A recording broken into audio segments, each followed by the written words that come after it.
gentlemen, boys and girls, what is going on? You are on the sidelines with the Sideline Guys. You already know what it is. It's your favorite host, your favorite neighborhood mediator, your boy Dwayne. I am in the building, and I am joined by a bevy of people on today with a very special guest who I will very much introduce. Actually, we gentlemen on this thing. You know what I'm saying? We kind of got men, so you know what? Let's just get right into it and let's introduce the guest first because she's a lady and she's joining us. And actually, ladies first, right? Wait, Yes. is she the first female we've had on the show? I think she is the first female to join us. Oh Nice. my That's God. what I said. I Nice. just realized that. Yeah. Normally we're joined by like a bevy of like macho men in here, that talk sports, but I believe you're the first woman that we have on the show. So this That's is awesome. this is First, awesome. That's First awesome. lady.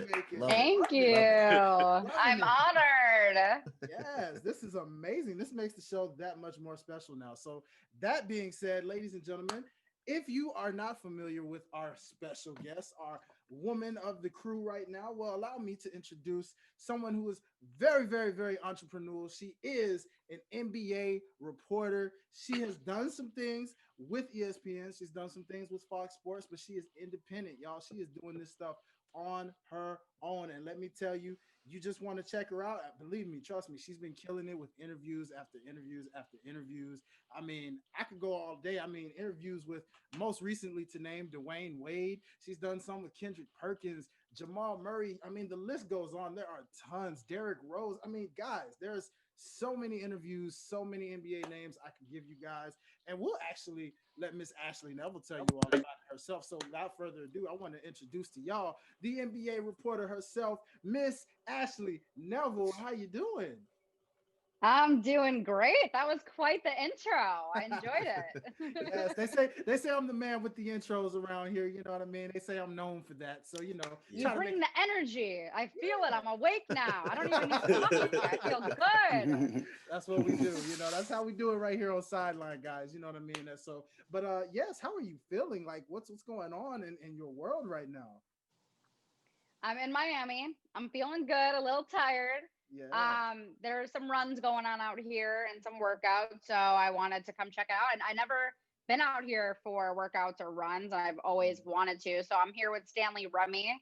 I'm sure you guys have heard of the Remy runs at the Miami perimeter. So he just opened up this beautiful new facility. It's still in the process of being completed, but for the court's finished, the workout area is finished. It's absolutely beautiful. Miami colors, the pink, the blue.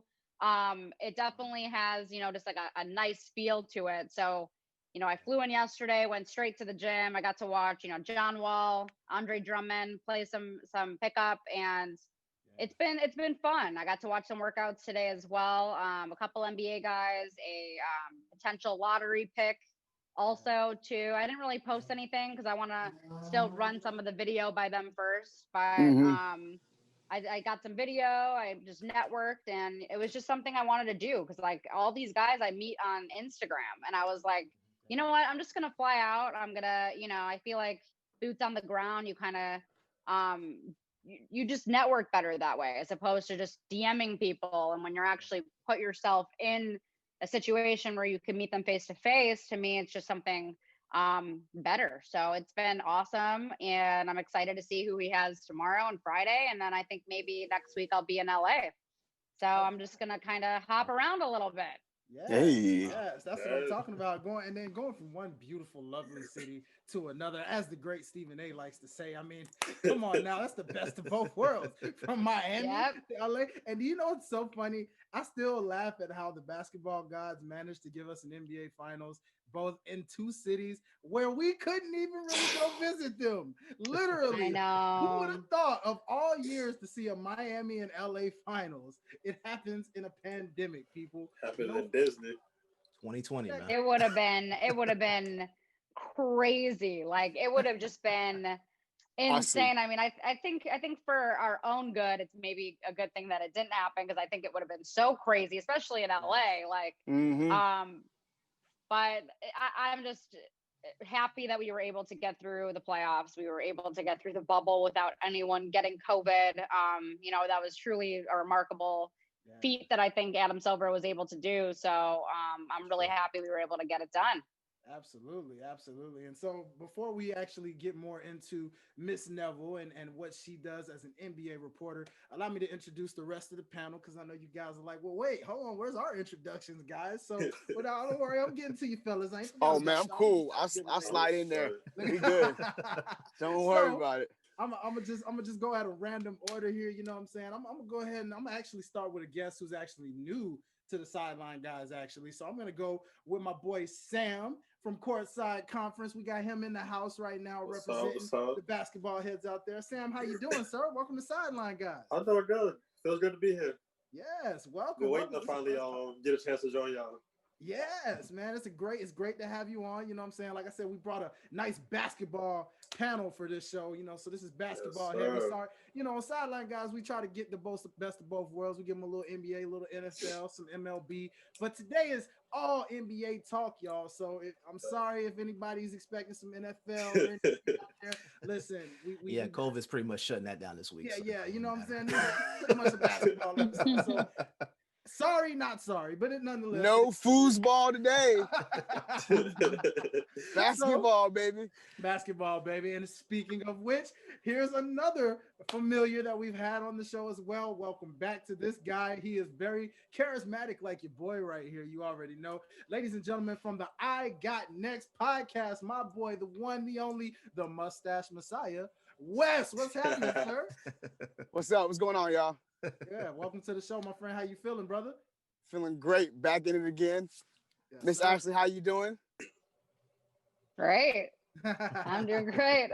You already know. And of course, can't forget the man who pretty much is usually behind the scenes, but y'all already know him as a Sideline Guys anchor. I call him, the anti-cowboy loving, the Celtic pride wearing. Go ahead. Yes, I know sir. you Oh, show that my Celtic bad. off all the Yeah, time. yeah. Oh, You yeah. got All the the Jason time. Tatum jersey in the back. You know. already know that he is a true Celtic to heart, to die. And of course, he's yeah. a Philadelphia Eagle where he flies high. So nonetheless, my man. We're not flying high this year. It don't even It's matter. okay. It's okay. Look, we set up We're football, grounded. so it's okay. It's all Celtics, baby.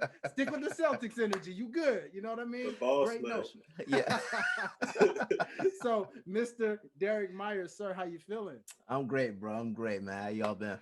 Great, man. I mean, Yes, like I sir. said, just been anticipated, just great for energetic week, you know what I'm saying? And just having this special guest that we have on today. So without further ado, let's get into some basketball talk, y'all. And let's talk with Miss Ashley Neville, you know what I'm saying? And let's get your thoughts as we've been hearing these talks about the NBA season and what they're planning to do. And there's been talks. I even saw a little something earlier today where it's like it's a vote going in where they're talking about either Christmas or MLK Day. So, Miss Ashley, as an NBA reporter, what are your thoughts? What do you think based off how this season played out and how it came to an unfortunate halt?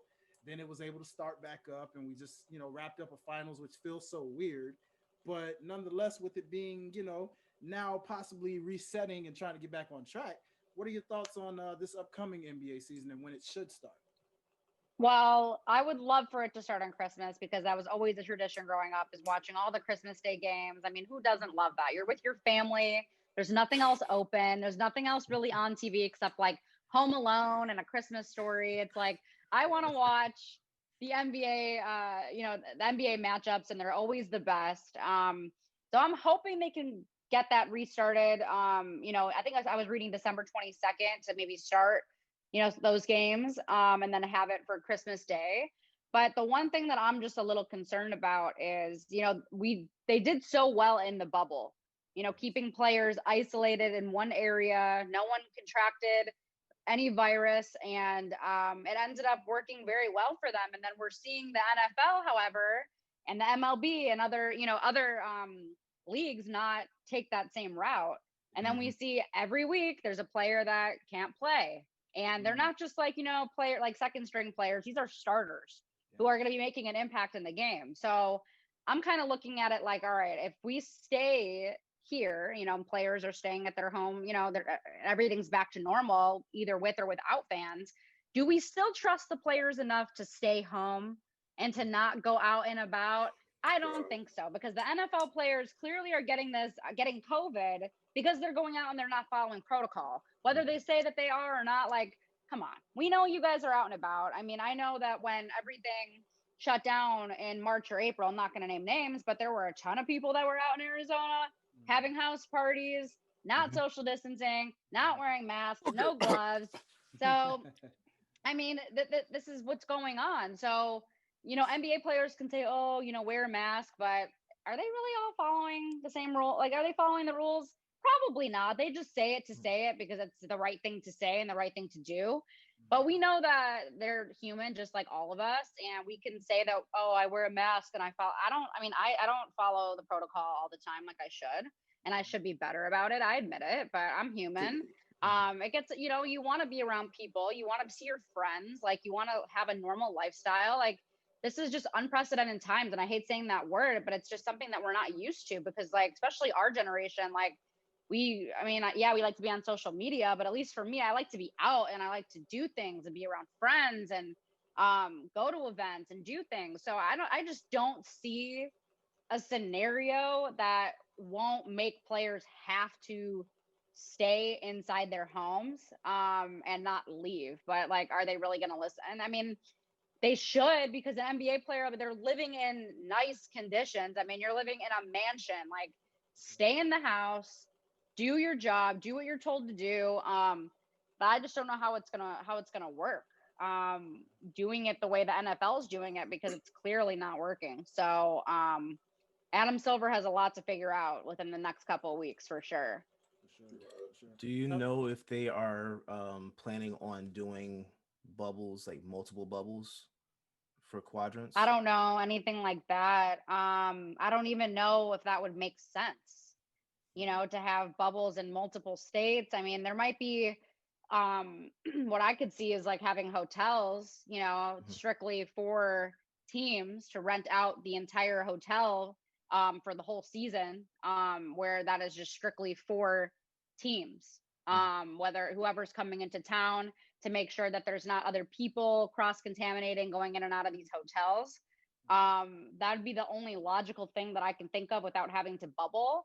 But they would have to be on curfews where, like, when you do go to these cities, you have to be on a strict curfew, or you can't be leaving to go anywhere except going to get like Uber Eats or something like that. That'd be the only thing I can think of that would work. And then they take buses to and from the arena or the workout facility.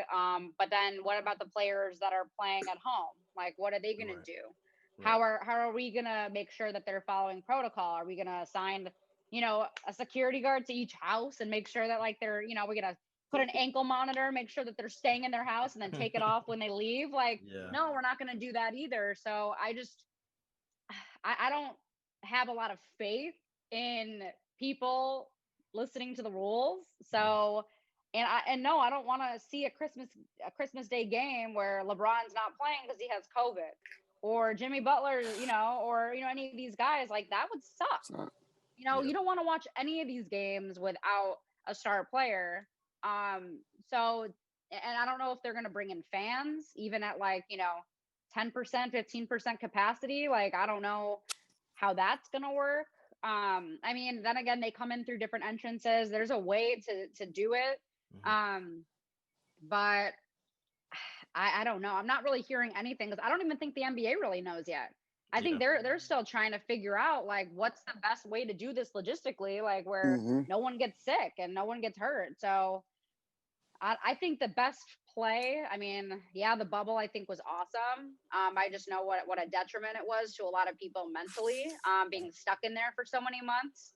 And I know that they have a job to do, but that's tough for anyone. Even me thinking about having to be stuck somewhere for 3-4 months, even if I am making millions of dollars and blah, blah, blah. At the end of the day, it's like, we're all selfish because we're like, yeah, we want to watch basketball. Like, just do your job, but we also have to see the human element. And, like, that's really hard to be away from your family and your friends and your normal lifestyle every day. Like, we knew what that was like when the lockdown hit.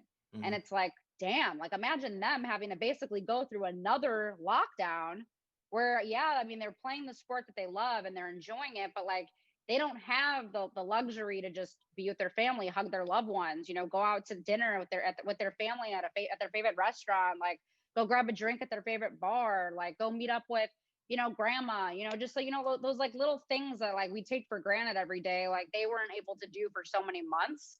So I kind of try to look at both sides, like, yeah, as much as we want the entertainment, what is, the best objective here for the players and for the product? Because again, like we don't want these players to get sick. We don't want fans to get sick. But we need sports back. Like we need the economy back. We need, when all else fails, we turn to sports. That's our form of entertainment. It's our form of getting away from actual real life things. So I think they're going to need to figure out something. But I think the most logical thing that makes sense in my head is like they can play in their arenas, but they need to make sure they're following strict protocols. And if someone gets tested positive for COVID, like, I mean, you don't want to punish them, but like, to me, it's like you're being negligent, and then you also can't tell their family, like, is their family going to quarantine? Like, what if, one of their wives or girlfriends goes out to go get groceries and she comes back and contracted the virus? Then okay, he didn't leave the house, but his wife or his girlfriend or his mom or whatever, she just gave him the virus. So there's a lot of moving pieces. It's hard because you don't really know how this virus really works. I mean, we're how many months into this pandemic, so to speak, and we don't even understand what it's about. I mean, some people have fever, some people have coughs, some people have no symptoms, but they have it, and it's like, it doesn't make sense. A lot of stuff to me with this whole thing just is like very like I just scratch my head a lot. I'm just like, what is even going on anymore? But again, like we do need to take it seriously to a certain extent, and just follow protocols as much as possible. But I think the only logical thing is like they can't go back to a bubble. They can't do that.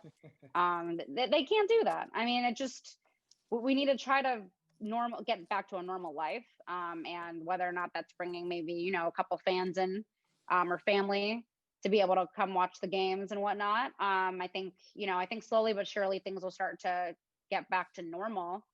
But I think their best bet, like I said, is having a specific hotel for the NBA where every away team comes to that hotel. They're locked up. They're quarantined in that hotel.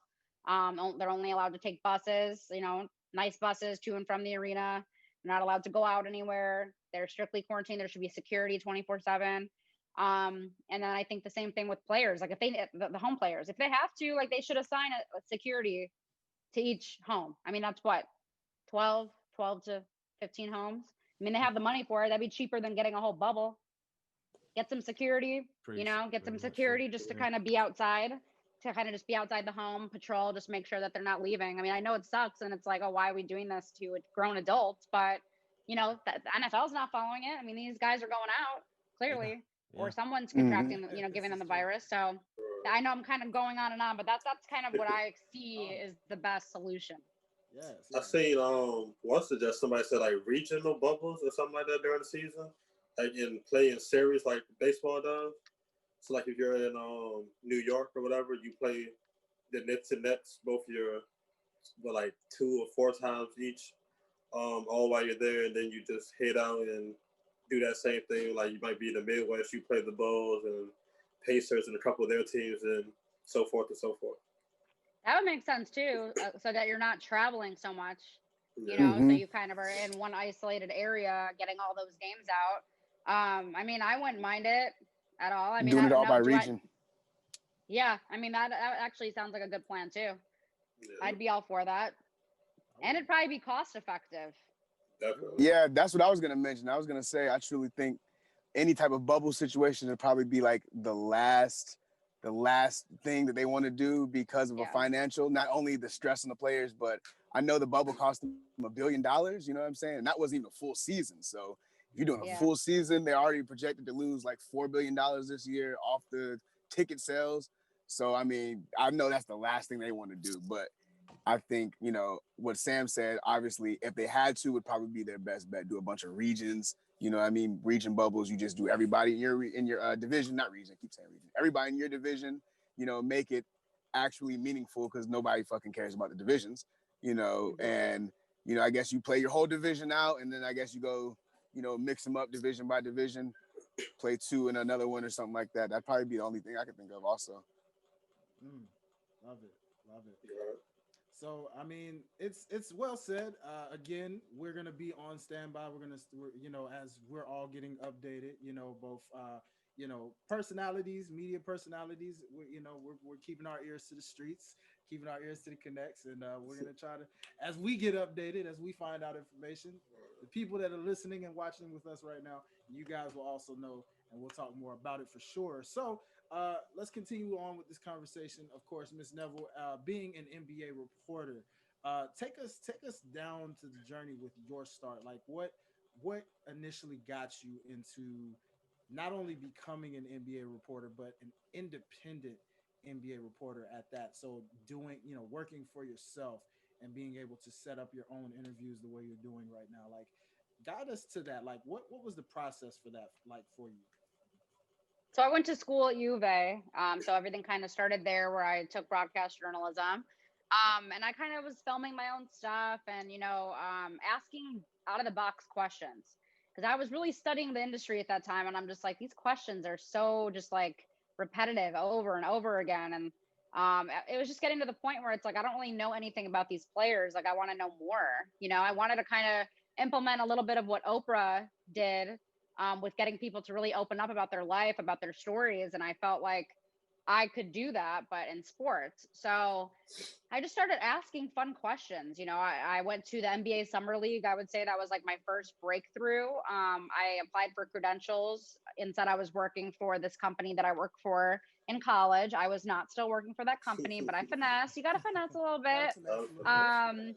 So I got in and I just started networking with people. I kind of would see who like knows what they're doing around here, okay, like who knows like where I can go. So I was just kind of asking like, all right, where can I get this interview? Like, how can I, coordinate this? Who's the PR for this team? And just kind of started building from there. And I do want to backtrack a little bit. I did go to a lot of like sports conferences, like career conferences while I was in college. Thankfully, like on the listserv, like at your school, it'll have like a list, it'll send you emails of like, okay, like we have this going on or this going on. And there was a career fair, or more like a sports conference. It was in Charlotte with this company called TPG Sports Group. And it was a whole panel of, reporters, marketers, people in scouting. It had, broadcasts. It had like just a whole broad scope of the sports industry. So for anyone that was trying to look to break in any kind of field, they had a panel for that. So I went there, and of course I like did my research on all the people that were speaking, and I met some ESPN people, and kind of networked from there. And then I became friends with the people who hosted the conference, and they also hosted a coaching clinic. So the coaching clinic happened, I think, once or twice a year. So I was like, hey, can I intern for you guys? Like, I'll fly out, like, just cover my hotel. Like, I just want to, network. So I flew out. I started meeting all these NBA coaches, and I started meeting, scouts and just different people in the front office. And that also kind of helped me like later on down the road, which is crazy how life works full circle, because a lot of those guys are now like head NBA coaches who were assistants and who were, guys in the video room, guys who were, were just kind of like working their way up like me. And like now they're in these positions. So it's been pretty cool, like kind of interviewing them again. And they remember me. They're like, yeah, I remember you interviewing me like, 5 years ago, whatever. So that was kind of cool. So then once I went to NBA Summer League, I had already kind of been familiar with some of those coaches and like other people in the industry. So I kind of felt a little more comfortable where I was like, oh, hey, like I know you, whatever. And I'd also met Amin Al Hassan, who works for ESPN. And he has been, I think, I would say the closest thing to a mentor. And I know he's super busy, so I try not to like bother him too much, but he's been super helpful with my career in terms of, networking with me. I've also flown out to Bristol when ESPN headquarters was still there. And I spent the day with him, a couple days with him. I shadowed him. And that's where I met Skip, Stephen A. I met Jamel Hill. I met, what's his name? Michael, who was her co-host of his. Met him. I loved his and hers. That was a great show. I'm still pissed. I'm still pissed to this day. That was a great show. I know. I'm still mad. That was a great show. That was one of my favorite shows. I feel like they're slowly going downhill with all their shows, to be honest. I mean, that's a story for another day. When his and hers left, most definitely. Yeah. So for sure. Those two are got to do something in the future together.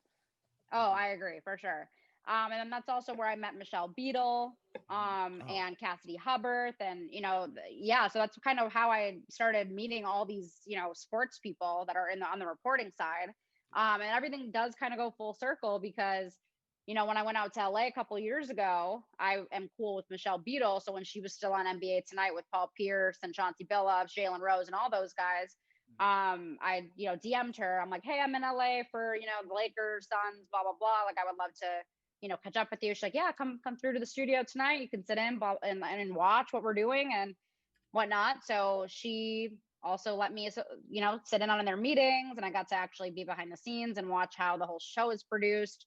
I've also gotten to go to The Jump, ESPN The Jump, Rachel Nichols. So like I kind of was able to put myself in those situations where I get to see things behind the scenes, but then I also get to be in front of the camera. So at Summer League, I started, meeting athletes and, asking them fun questions, and they remembered the questions because it was different. It wasn't just like, well, let's talk about the game. It's like, yeah, people are here to talk about the game, but like it's Summer League. Like yeah, like some guys are depending on it. But the superstars, like, you don't gotta ask them all these like basic questions. Like, let's have more fun with it. So I was filming stuff on my phone, and the phones weren't like that big of a thing yet. It was more like, film it on a camera, upload it to the computer, edit it, Yeah. So I was just filming everything raw, posting a caption, boom, posting it to Instagram, Twitter, Facebook, like all the different social media channels. And kind of just over time, working freelance jobs. I mean, I was doing stuff like for junior colleges, which I hated, but it was experience. So I was covering JUCO. I also covered high school, and I tapped into some other things. So when I was at Summer League, I got another opportunity to work with Adidas Summer Championships, which was the high school basketball tournament. And that's also where I met Damian Lillard. He was one of the first guys I interviewed at Summer League, and then I saw him again for the Adidas stuff. And me and him, I've built a good rapport with him, so that's why I've gotten a lot of interviews with him while he's in town for playing against Phoenix. He's let me come to their shoot arounds to get interviews with him, even though I didn't really have like the access yet. He made it happen for me. So it's just over time, like building that trust with those players and just showing like, hey, like I'm on your side. And that's another thing with working with a lot of these companies is like, we see a lot of these people tend to sell their souls. They tend to burn bridges with athletes because they want a paycheck. And as much as, the athletes aren't paying my paycheck, so I also got to look out for myself too. It's also important for me to be able to maintain those relationships with these guys, because without the relationships, you don't have product.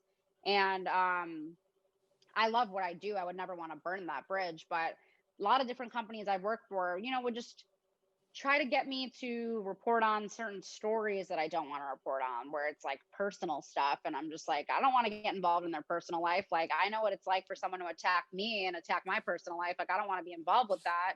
Right. So I just started enjoying really building my own thing. And like we talked about earlier, the pandemic really helped. And I hate to use that as like, a way to succeed. But again, you have two options: either sit on your ass and do nothing, and come out of this pandemic the same as you were before you went into it, or you could come out better and improve and figure out what you want to do with your life. And that's why I started using Zoom, and I started just reaching out to different players. I was active on Twitter when the Jordan documentary was out, and that helped me gain some followers.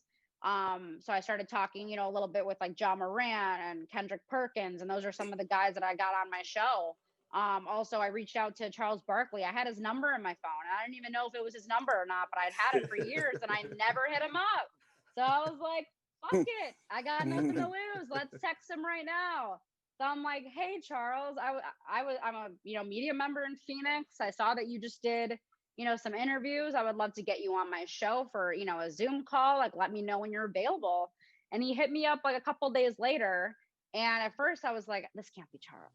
But kind of how he spoke in the text, I was like, okay, it sounds like it's an older guy for sure. Just how he texted, I could tell it's an older guy. So I was like, this could be Charles. Like, this is probably him. So we scheduled it. We were on the Zoom. I was actually pretty nervous for that one because I'm like, that's a Hall of Famer right there. Like, that's a big one. So that's a big one. And he was a great interview. And we, had a great conversation. And then just kind of from there, it's a domino effect of, just, players, going to my page, seeing that, okay, she's legit. Like, she's not just like, some random person wanting an interview. Like, she's built up, over the years. I mean, it's been a lot working for different companies, Fox, like I said, Fox Sports, ESPNU, other freelance channels, like on on Instagram, there's a lot of just Instagram companies who have a ton of followers who I'll do collaborations with and who I'll work with. But, at the end of the day, I always found it more rewarding kind of doing my own thing, because a lot of these companies will try to kind of screw you on money. And I know we talked about that a little bit before we started, is, I wanted to try to see if I can sell the Dwayne Wade interview to make some money, or at least like have a sponsor to collab. And some of these offers were just like so outrageous, where I was like, you don't respect me. And you clearly don't respect the caliber of player Dwayne Wade is if you're offering me this kind of money. Right. So I basically burned 2 bridges because they didn't like my answer. Yeah. Which also has me wondering, I feel like if I was a guy in that position, they would have been a little bit more willing to work with the person. But I think because I'm a female, they were like, oh, she's trying to hustle me. And it's like, no, it's not hustle. It's I just know the value of my work. For sure. And I'm not going to let anyone try to downplay that. So there's been a lot of situations like that with me, where these companies think that they could just get all my work for, the bare minimum. And it's just like at this point where it's like, no, like I don't have time for that anymore. So I'm just going to keep doing what I'm doing, and it's working. I'm getting the access that I want, and it's just been honestly a blessing. Like it just, it's taken a lot of confidence, a lot of work to get to this point of, being, comfortable in front of the camera, even comfortable with my questions, keeping conversations going, networking, building my brand. There's still a lot more that I feel like that I could get better at. But as you guys know, is that when you're a one-man band, like it's pretty tough doing everything on your own. But even if I don't get all the interviews I want, at least I'm networking, and at least I'm, kind of just trying to stay consistent in any way possible. But that's the thing with me, is I'm never going to stop working. So my biggest advice that's really kind of helped me build in my career is network. Number one, network. If you can go somewhere and put yourself in a position to succeed at a conference or at a game, or doing Zoom interviews, or meeting someone for coffee, or doing whatever you can, meeting people is by far the easiest way to break into the industry, is, knowing someone, and then just being confident in what you do and not accepting less than you deserve. And I mean, I understand when you're just getting started, you got to take the internship and you got to work for free sometimes, but you get to a point in your career where you just know, like, I can't be settling for pennies anymore. I can't be settling for this anymore. You just got to keep building. And so for me, like, the Dwayne Wade interview was so special to me. And one company wanted to like really take it over and like have their logo on it, have me act as if I'm working for the company, and have me, just do this intro and wear a t-shirt that said their company name on it. And it's like, I thought about it. I'm like, first of all, for the price that you're offering, like, absolutely fucking not. I'm not doing that. Like, that's insane that you even think I'm going to do that. Yeah. Second of all, like, I don't work for you. I'm a freelancer. I'm doing work for you, but I don't work for you. There's a big difference. Exactly. So there was just some things where I was like, you know what? It's all right. To me, it's not worth it. It's not worth it. Like this interview is so special to me that like, I'm going to take full ownership of it. With my logo, my questions. No one else, helped me get this interview. He's almost nearly an impossible interview to get. I mean, you can count on your fingers the number of times he's done interviews after he's retired, which is maybe like 5 or less. So the exclusivity, and then just, my relationship with him. I'm really happy and blessed that he, came on my show and gave me the time to interview him. It was really a special moment. Both being from Chicago too, even more special. So yeah, just know that you should never have to settle for less than you deserve. So that's the one thing that I could take away from all of this is don't settle. Don't settle. Love it. Fellas, I'm opening the floor for you guys as well. I know I play host and mediator here, but feel free to continue to ask Ms. Nevel any questions that come to you fellas' mind. So, I just have a quick question. Oh, go ahead. Yeah. Who's your favorite player that you sat down with, or who's your favorite interview that you've done so far? Favorite interview? Ooh, tough question. See, there's a couple. I mean, there's a couple because they all are so different. You know, like Derrick Rose, like I freaking love him. Hometown legend. You know, like Chicago. He was like my hero the way that Michael Jordan was the hero for the kids in the 80s and the 70s. Yes. I'm a 90s baby, so I didn't really truly get to enjoy Jordan as much as I could have. So Derrick Rose was kind of that next guy up where I was like, wow, like this is, you know, like I watched every Bulls game. Like I watched literally every game. Like I revolved my schedule. People be like, yo, you trying to go out? Like, no, I'm staying home. I'm cooking and I'm watching the basketball game. Like that's all I'm doing. So I would say Derrick. I'm still trying to line something up with him, so stay tuned for that. But I just interviewed him with my phone, and no one was even. It's crazy that some of these media outlets have access to these to like their workouts, or not their workouts, but they call like a shoot around. And like no one was there. No one was at the one with I think he was on the Timberwolves. No, none of the local media was here. And I'm like, y'all have access to shoot arounds, and like I get that. That's the thing though, is that they're working for these companies that they don't need a Derrick Rose interview for what? So I'm like, but for me, for my brand, I want to cover everyone. I'm like, I'm gonna utilize that. Like I'm gonna freaking go. Even if I'm being paid for it or not. Like that's still a great interview. So I went there, got an interview one-on-one with him, and like you could just tell like he was so happy to talk about, like, first off, I was like, I'm from Chicago. So automatically he's like, oh, word? Like, you know, he got excited to talk to me.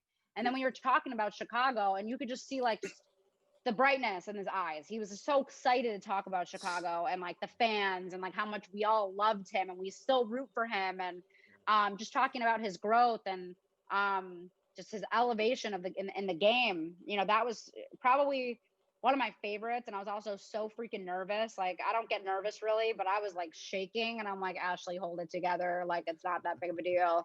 But I would say Derrick is probably one of my favorites, just because of, you know, how much I, you know, appreciate him as a player and as a person. And then Dwayne Wade. It's the second time I interviewed him. The first time was on his farewell tour. It was in a scrum setting. His last time in Phoenix, actually. And it was the first time I ever met him, interviewed him, and I took over the interview. So, you know, in a scrum setting, it's like everyone's asking questions. I kind of felt out the energy, and I let everyone else ask 2 questions, and then the rest is history. I started rattling off. It was just me and him having a conversation. I wouldn't let anyone else get a word in. I'm like, y'all have been out here interviewing this man for his whole career. Let me have my moment. So I took it, and I interviewed him, and I asked, you know, great questions just about playing LeBron for the last time, because he was going to go to LA that weekend, and asking him about Derrick Rose as well, because I know Dwayne Wade suffered a lot of could have been career-ending injuries, and I know that he dealt with a lot mentally in his career that could have set him back a lot too. So I kind of tied the 2 and 2 together about D Rose, watching how he's playing now and coming back from that injury. So that interview was Chicago too. Yeah, exactly. So both from Chicago. So that interview, I think, you know, also established a good rapport with D Wade. I posted it. He followed me. He's like, yo, your questions, like, were so awesome, so on point. Like, I really enjoyed your interview. And then just from there, we just kind of kept in touch. And then I reached out to him, and I've just been kind of bothering it. I bother people until you give me an actual no. I'm gonna keep DMing you until you say yes, or until you just literally tell me to shut the fuck up, leave me alone. I will not leave you alone.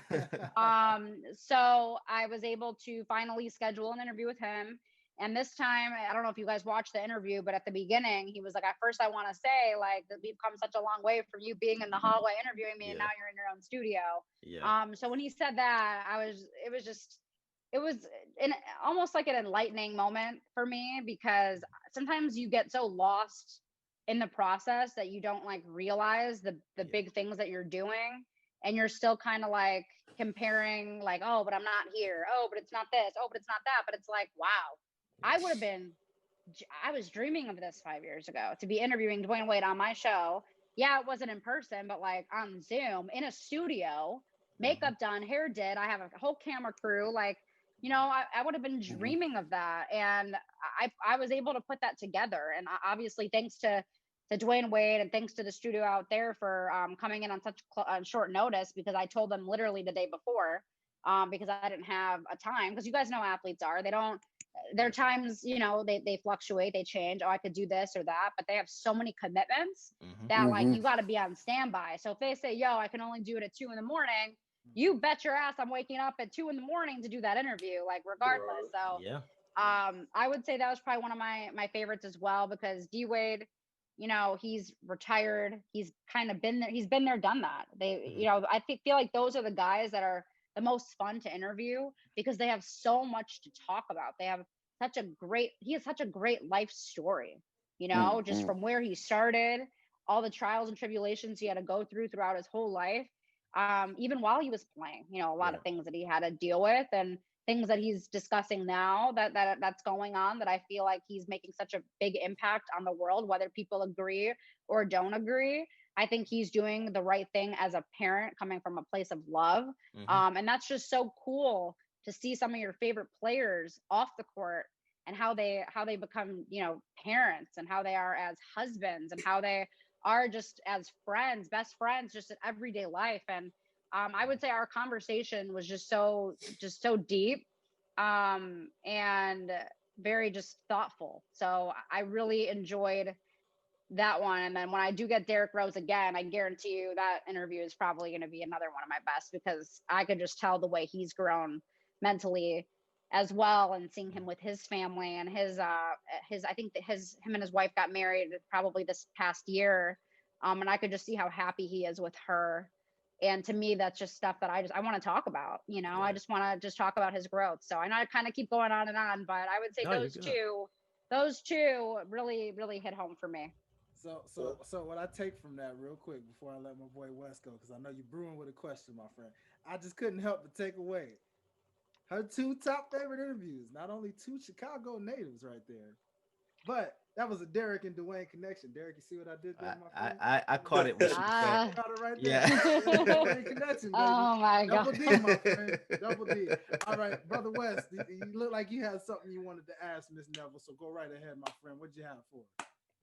Oh, well, I just wanted to ask, you kind of alluded to it earlier, but as a woman in this business, in such a male dominated industry, what kind of obstacles have you had to overcome, if any? Maybe this didn't affect you at all, but I've heard different. I know a couple friends that's involved with NBA and other sports like that, and I've heard a couple stories on how women get treated, especially analysts, interviewers, people like that, even trainers and stuff like that. I'm not saying these guys are terrible, but from the inside, what have you had to deal with?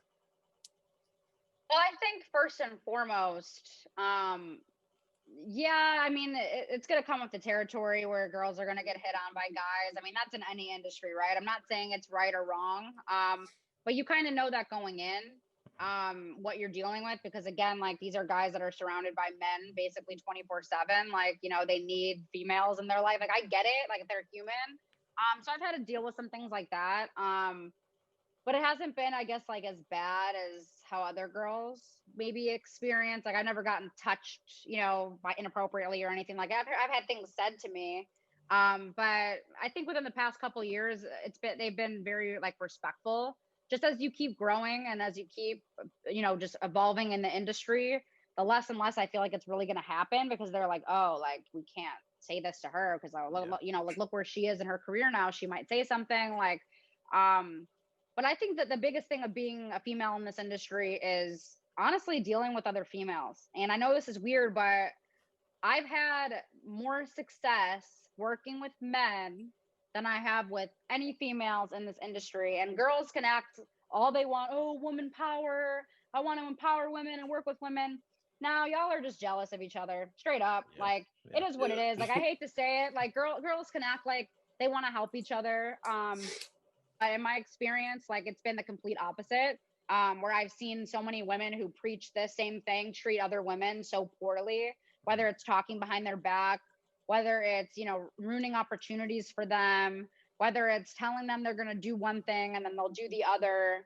And I've even seen this with, you know, women, very respected women in this industry, who I've tried to reach out to for advice, or I'll, you know, smile, say hi, introduce myself, and they give me the cold shoulder and they're just rude. And it's funny to me because it's like, you know, someone had to help you get to where you are. Sure. And I don't know who that was, but I think most women will say that a man is the reason why she ended up breaking into the field or getting a position that she has. But there have been some women who, I don't know if they see you as a threat, as competition. And there can be some guys that feel the same way. But I feel like with women, I think in general, I mean, it was funny because I think there's a study out there where it's like women don't really get all dressed up and do all this stuff to look good for men. It's really to like look good for other girls, to, you know, to be the baddest chick in the room sort of thing. So I'm just saying from my own experience of what I see. And again, like most of my connections are men who've helped me. So I don't want to bash them and say that they're all bad, because I know that there are some bad apples, like with anything, of guys who try to take advantage of their positions of power and try to throw themselves at you. And yeah, I've dealt with a little bit of that before. Not recently though. Everyone's been pretty respectful for the most part. I'm trying to think if I could think of any story that I felt like really I mean, there's maybe been like one time where I couldn't get an interview with someone because they wanted something in return, but they obviously weren't going to get that in return. And this wasn't even like a big time player. So I'm just like, I don't even know like why you're acting like that. Like, I'm like, bro, like, trust me, I don't need the interview that bad. Like, I'm good on that. Thank you. So there's been stuff like that, but I wouldn't say anything like serious. Like I said, most of the guys have all been really respectful. Even when I see them out, like if there's, you know, a party and we're all there, like they're respectful. They say, hey, what's up? You know, you need a drink, you good, whatever. They never try to like take me home. They never like try to do anything weird like that. So they know the boundary. And ever since too, I broke in, you know, getting in with the Suns when I was working there and actually going in, you know, getting to the locker room access and doing all of that. I think the players also kind of saw, okay, you know, she's serious, like she's like a legitimate reporter. Because when I was first coming up, I was kind of like, you know, what do I do? You know, just like trying to do, you know, kind of just learn it as I go on the fly. But I think as you get older, you start to learn things. But yeah, I mean, if there will, you know, I'm sure down the road I'll think of things where I'm like, yeah, I could have done that better. I could have handled that situation different. When that person came at me and I was just like, oh, like, I don't know what to say and I don't want to be rude. And then I say something, you know, rude. And then they're like, they take, you know, it's just like things like that. I don't think anyone can really prepare you until you actually go in it. So that's kind of why I think experience is the best teacher. But overall, men have been super helpful. I wouldn't be able to do what I do without these athletes allowing me to interview them when they could be doing anything else. And they let me, you know, take the time out of their day. Some of these guys giving me an hour, 2 hours. I mean, telling me, you know, talking to me about their mental health and things that are going on in their personal life. And I'm getting them to open up about things that I never would have thought they would have wanted to talk about. But, you know, to me, like, I feel like I'm a very open book too. So I feel like guys and girls feel comfortable talking to me because there's no judgment with me. Like, I don't care what you did yesterday. Who are you today? And that's, you know, the biggest thing I like to preach when I talk to these guys is like, you know, you could talk to me about anything. There's no filter on here. You could say whatever the hell's on your mind. We can have, you know, real conversations. And most of the time, sometimes they're not even about basketball. Right. Sometimes they're just about life. And that's what I try to go back to Oprah.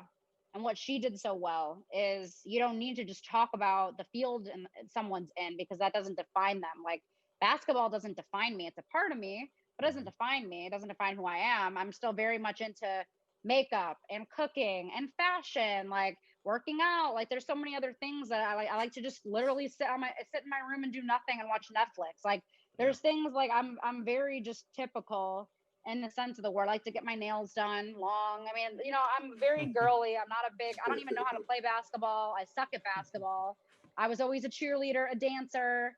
That was always my, you know, my field that I enjoyed. I boxed a little bit. So I just really like to get these guys to open up. And if it wasn't for these male athletes, I wouldn't have a job. I wouldn't have a product. So I am very, very grateful for the men who have been very supportive in my career, whether they're just as professionals or my friends. You know, there's a lot of men in this industry that I'm very good friends with who have been super supportive and helped me along the way. And then I, you know, always give a shout out to Amin Al Hassan. I mean, he's been one of those guys where if he can help me get in somewhere, he's going to help me. Dwayne Wade, another guy, he had his birthday party, or it was a party at NBA All-Star, and I DM'd him last minute and said, hey, can I get in? He's like, yep, got you on the list, +1, answered me within 5 minutes.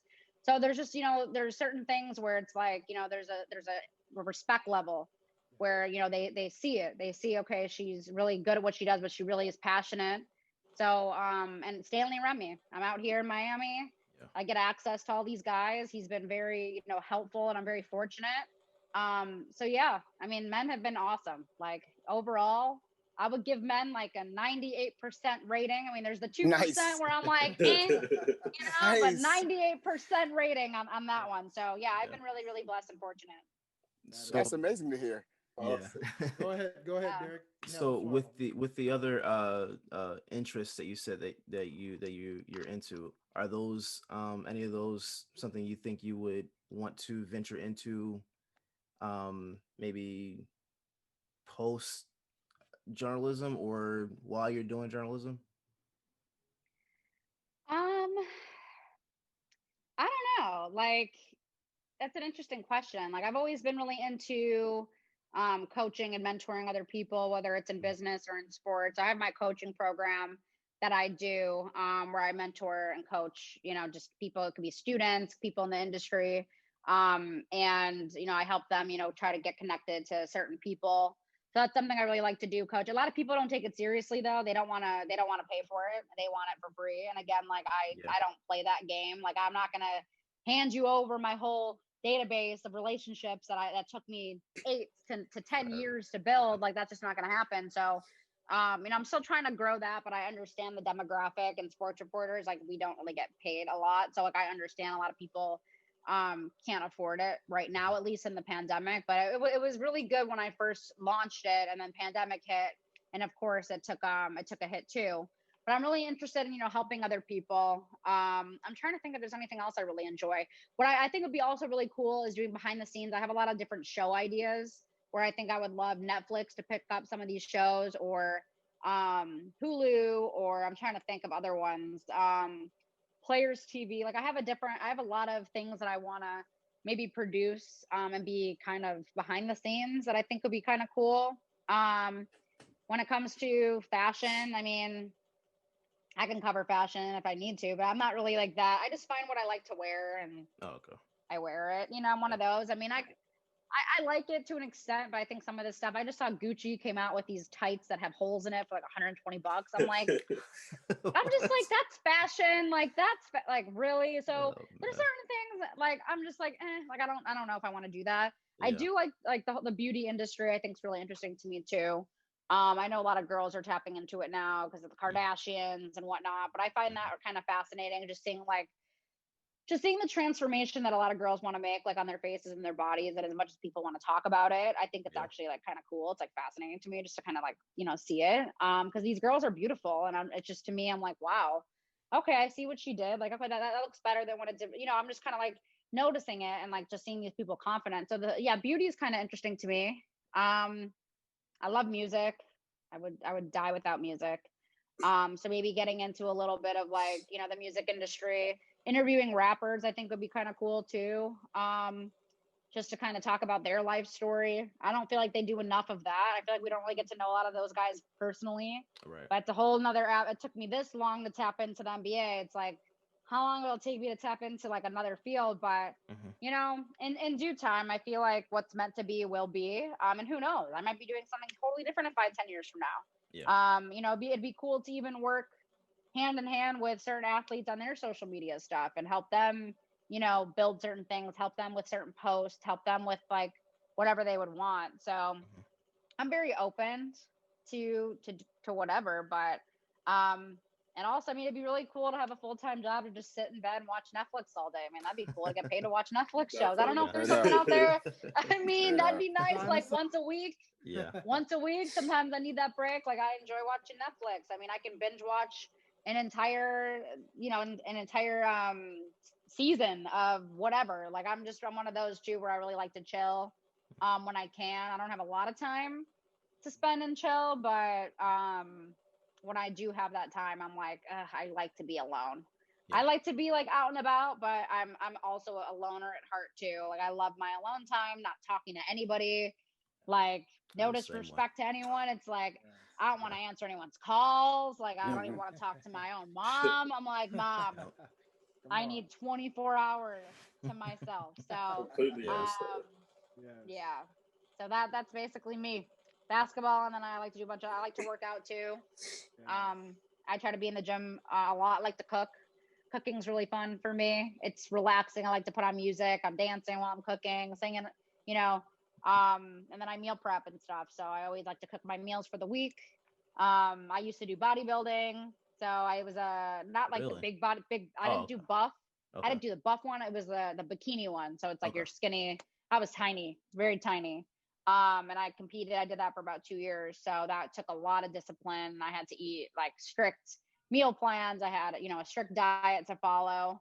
And then, you go on stage in a bikini, kind of like flex your muscles, do a whole little routine. And it was a very, in Arizona, it's pretty big out there. Okay. So when you go to like these like warmer areas, everyone's like super fit. Mm-hmm. And everyone's eating, vegan and gluten-free and like healthy lifestyle. And, I would I think I went to the gym out there and I didn't even like really know how to lift. It's interesting. I didn't even like know when I was in high school, I did cheerleading, but I was just running. We didn't really do a lot of lifting. Like we would do a lot of body weight stuff, but it wasn't like, lifting, deadlifts, squats, anything like that. But I was running a lot. I love to run. I would run like 6 miles and I would just get like a runner's high. I would just run. Thank God I'm not into that anymore. I can't even imagine. Like hell no. But I ran into a trainer and I was like, you look amazing. I'm like, who trains you? Like, I know you're a trainer, but like, most trainers have trainers too. Like that's usually how it works. And she introduced me and she's like, well, I do bodybuilding competitions or whatever. So I got kind of introduced to that industry. And I met with the coach and kind of went from there. And it was like crazy being on an actual meal plan because I never even knew anything about that life. Because like I'm from Chicago, like we'd be eating like all sorts of food. Like we got some great food in Chicago. So and trust me, my family liked to eat. Like we were eaters. It was like different food every night, like carry out from different places. Barbecue ribs, that was one of my favorites. Barbecue ribs, chicken. What else did we eat? Tons of pastas, just heavily loaded stuff. Like, so that was me. And when I got to, when I moved out to Arizona, it kind of changed. I started getting more into like yoga and meditating and boxing and kickboxing, which I really enjoyed too. Oh, I was able to I was throwing some crazy combos, especially with Muay Thai. That was fun. I was pretty good at it too.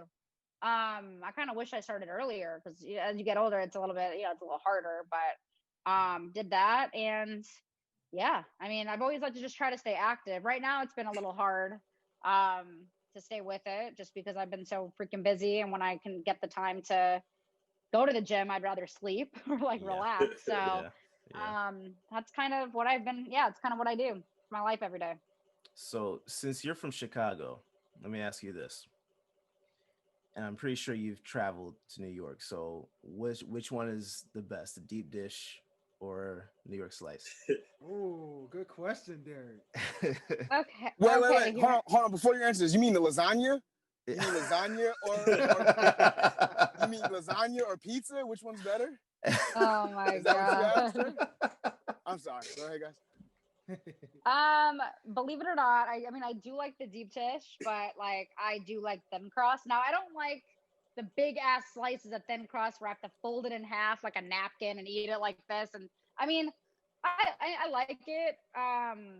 I mean, I do like New York pizza. I think the place I went in New York though wasn't as good. I needed to like find someone that lived there that could recommend a better place. Yeah. But I'm definitely more of a thin pizza kind of girl. I believe it or not, when my mom would always bring home Lumel Notties, which is the deep dish. Mhm. She'd bring it home a lot. Like she still does, even in Arizona, because they have it in Arizona now.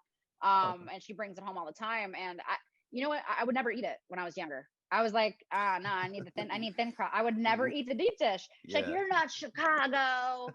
You're not like, there's a couple things. If you don't eat, okay, so here's the thing. If you're in Chicago, people get pissed at you if you don't eat deep dish pizza. And they get even more pissed at you if you put ketchup on a hot dog. What?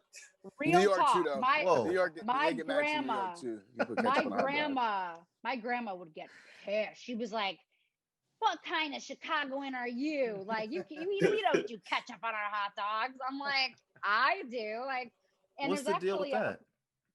I don't know. They want you to put mustard, relish, all this other bullshit. I'm like, I like a Okay. simple hot dog. Yeah. Ketchup, mustard, done. But it's interesting because there's actually a place in Chicago. I think it's called Gene and Jude's. I don't know if they still do this, but it's a hot dog place. And I remember they would charge like, no, they didn't have ketchup packets there. Like they were like refused. Like they were like, nah, no ketchup and hot dogs. The McDonald's next door, everyone would flock to McDonald's to get the ketchup packets, and they would charge you 50 cents for a fucking ketchup packet. So I was like, they really don't want you with ketchup on your hot dog out here. So Wow.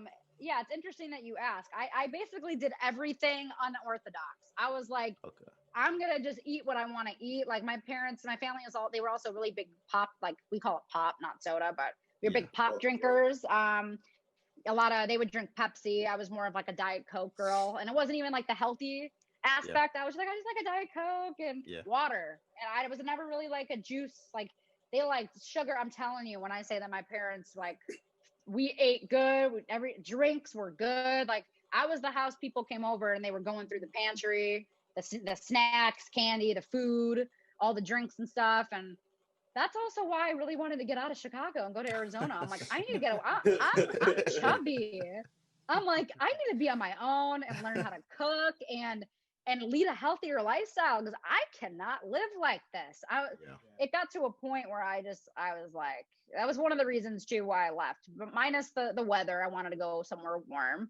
But it was food. I'm like, I need to be somewhere healthy where I don't feel tempted every time my mom comes home with food. And like, I was grateful that, I was able to have that, growing up. But again, it was like, enough is enough. Like, I don't need all of this. Like, I just want very simple. I'm simple. Chicken, rice, vegetables. Yeah. Done. Like, that's really all I need. That's all you need. Put a little Yep. flavor to it when you want. You know, mix it up different days. Yeah. Or a Subway sandwich. Can't go wrong. Or Chipotle.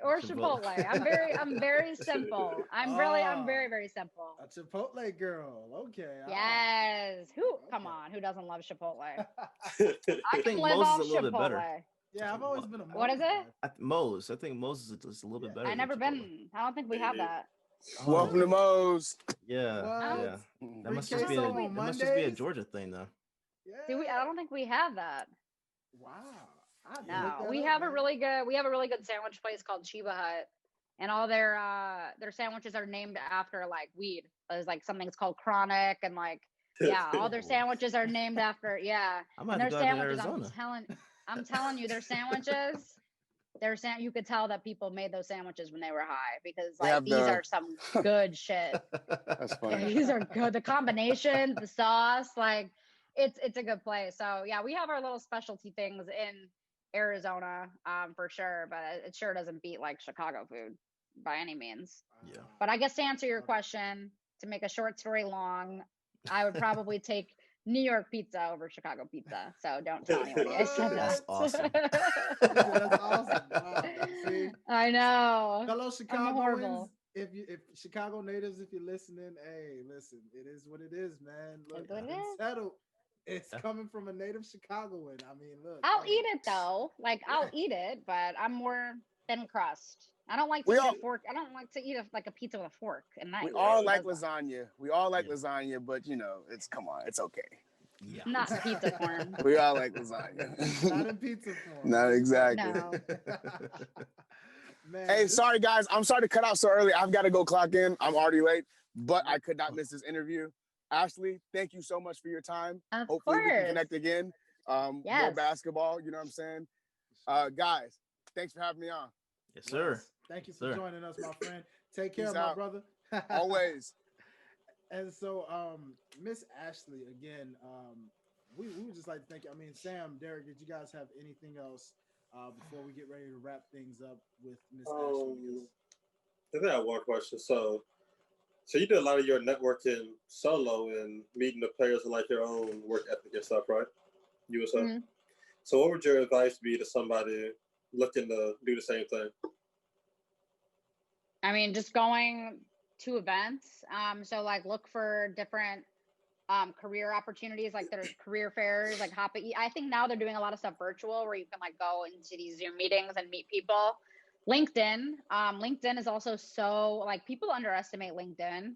But I've met so many people off of LinkedIn with networking and getting job opportunities. So I would say LinkedIn's a big one too, because a lot of people have LinkedIn. So there's a little secret. So when there's certain companies, like I want to figure out like who's the president of this company or who's like the producer, the director, I'll just simply go on LinkedIn and I'll type in director, Atlanta Hawks or NBC Sports producer.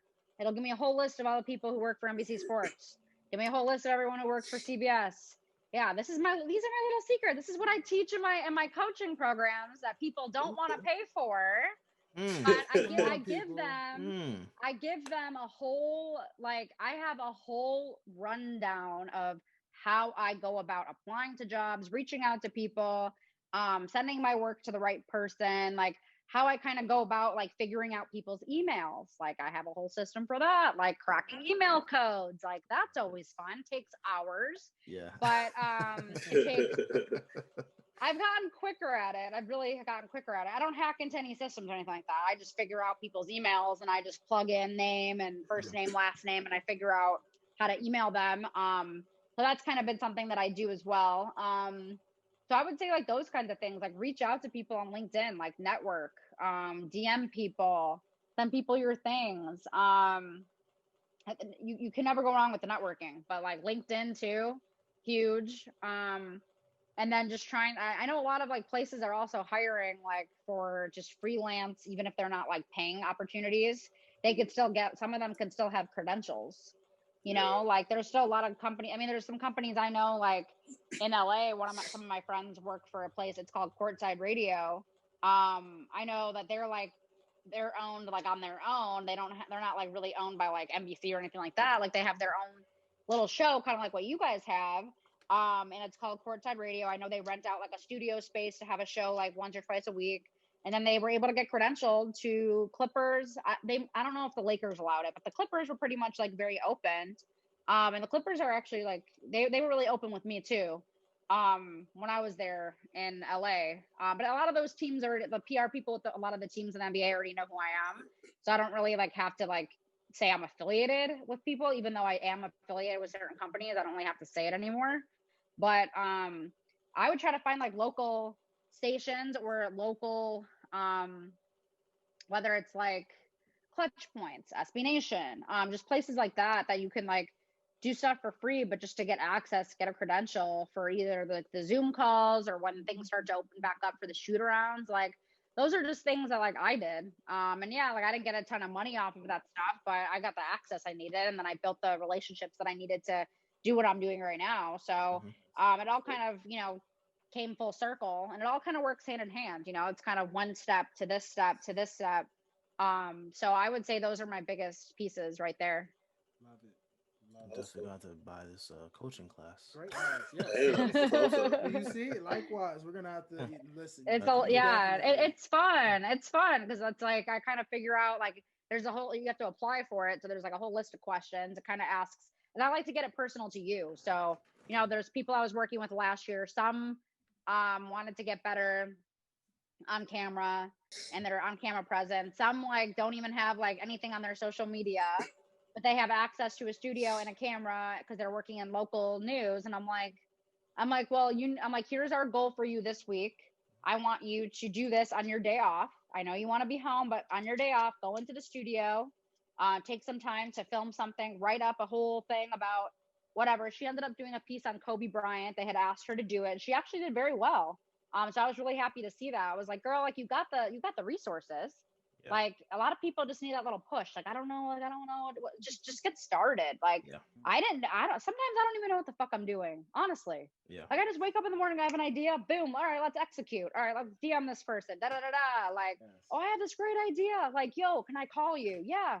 Call me. Boom. Phone call. Hey, how can we get this idea to come into life? Like, so that's kind of what the coaching does, is where, I mean, I know there's a lot of people that were like me, where I had mentors, but I didn't really have anyone that kind of like showed me the ropes. Like, hey, is this okay to do? Is this okay to do? Like, can I do this? Like, how do I respond to this? So it's been I've kind of put my journey into the write-up of how I coach and kind of teach. I kind of be that person that I wish that I had those couple years ago. Yes. And kind of help guide over the years of like certain things. And it's all catered to the person and what they want to do.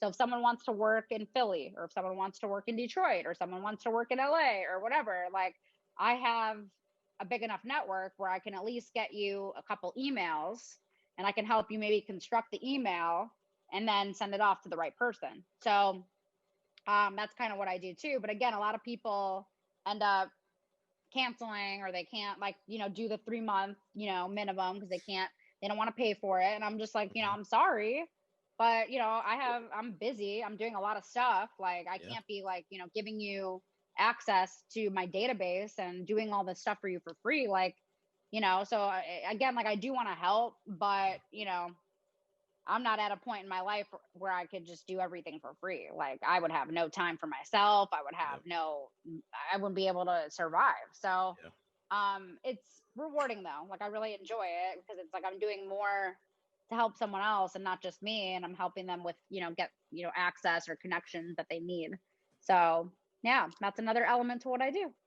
Love it. Very, very, very informal, very connected. And I mean, just all around just grinding. And I know personally, this is an off-air conversation. Sorry to my people on the sideline, guys, but this is definitely an inspiration for myself and of course my panel here, because as someone who has also been in your shoes, who's actually following these footsteps, and like I said, this is an off-air conversation, but legit to be able to hear what you're doing on the NBA side is definitely inspiring to what I've been able to do in the professional wrestling industry so far, with how I've been building connects and networking and creating major interviews in a short amount of time of just starting this. So, and for platforms such as this one with the OTS and just continuing to build this brand.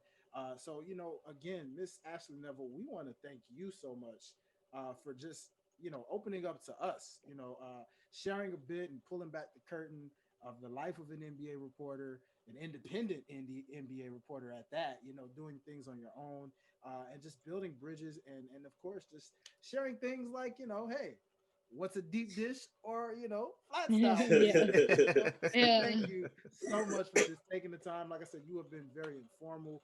You have been an awesome inspiration to, like I said, my brother Sam here representing Courtside Conference. My brother Rex was representing I Got Next. These are basketball heavy, great podcast shows under the OTS network that are out here killing it.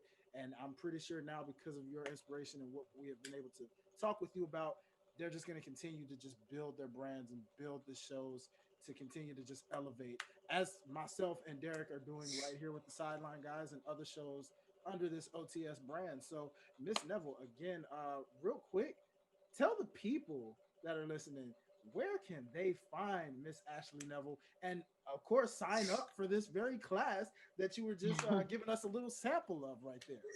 Yeah, so they can either go to ashleynevel.com or they could just go to my Instagram, Twitter at Ashley Nevel. I have a Facebook, LinkedIn, basically just my name, ASHLEYNEVEL.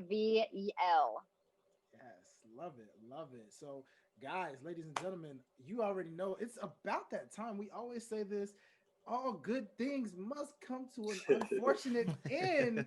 And as you know, with the Sideline Guys, this is exactly how we do. So, real quick, Sam and Derek, please let the people know where they can find you. Sam, I want to start with you because, again, you're one of our newer guests to join us. So, we thank you as well for coming on and joining us and being Yes, able to sir. get some inspiration and get some knowledge to put and bring to Courtside Conference. Tell the people where they can find you. You find me on Twitter. If I can burn up the timeline anytime of the day at s underscore Scott 019. And you can follow the Courtside Conference page on Twitter also at C underscore conference pod. You can hit me on there, add me anytime of the day, and I'm gonna get back to you. Yes, yes. And of So, course, check out Courtside Conference, which is also right here under the OTS brand. All you got to do, most likely, if you follow this very show, Apple, I know for sure. Spotify, possibly. I'm Spotify, sure they yeah. do some recommendations as well. But if you follow any of the OTS shows, chances are we're all linked together because we're all under this very brand. So if you follow this show, you'll see. Hey, also you should go check out Courtside Conference. Check out Life's a Botch. Check out all of these dope shows that are under this very brand. So by all means, don't forget to check that out. And Mr. Derek Myers, we can't forget you, sir. Tell the people where they can follow you. at Derek underscore OTS. That's DERRICK. But I would prefer you follow the OTS page. You don't even need to follow me if you don't want to. At OTS guys on every social media platform. Also follow us on subscribe to our channel on YouTube. We're getting close to being able to get that custom URL. So I'm like, that's what I'm excited about. less than 40 more We're- subscribers. We're and we'll be almost able to there, get that man. We're custom almost URL, there. baby. Yeah, We're yeah. getting there So one day at a time. yeah, we'll get there. Hopefully by the We'll end of the get year. Yeah, Oh, but definitely. I agree. I yeah, agree. for So, sure. But and yeah, at OTS guys everywhere.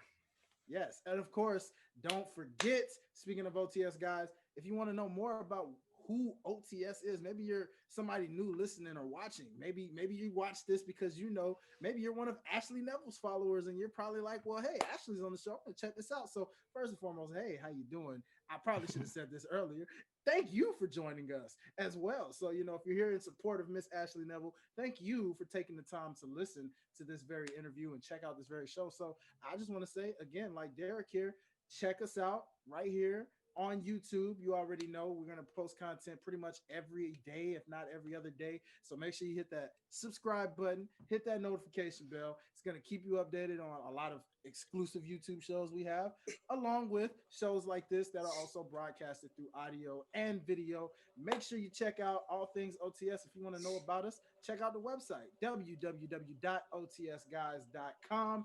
You'll see our bios. You'll see every bit about who we are, what shows we host, what we're about, what we cover, all that good stuff, along with some of our top interviews all across the board, including this very interview with Ashley Nevel. You never know what you're going to come across on the OTS Guys website, so be sure you check that out. Audio, articles, all that good stuff. So without further ado, I can't forget your boy. You already know where to follow your boy, at Dwayne Dickey Jr. That is my hosting page. If you guys are into music as well, yeah, I kind of happen to be an artist too in my side time. So, go ahead and just follow me at Highlight Life, HILITE Life, Twitter and Instagram if you like all that good stuff as well. But nonetheless, this is pretty much where we get ready to hit the sidelines now because it's officially time out. So, until the next time, guys, we'll catch y'all next time. All right, we gonna be out of here. Peace.